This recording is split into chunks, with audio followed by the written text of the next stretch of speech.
done is better than perfect. Hmm. So why did you end the book with that?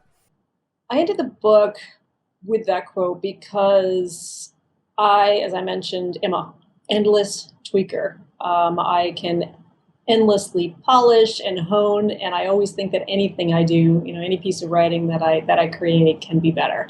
And so I ended it with that for two reasons. First, as a reminder to myself that at some point, you do have to ship, right? You've got to just, yeah, exactly. You just got to hand it over. Right.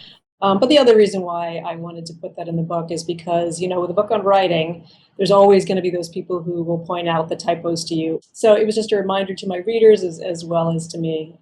But I do think it's something that I live by. I saw it on the wall of Facebook ages ago when I was visiting there for something. I think it's absolutely true. Done is better than perfect.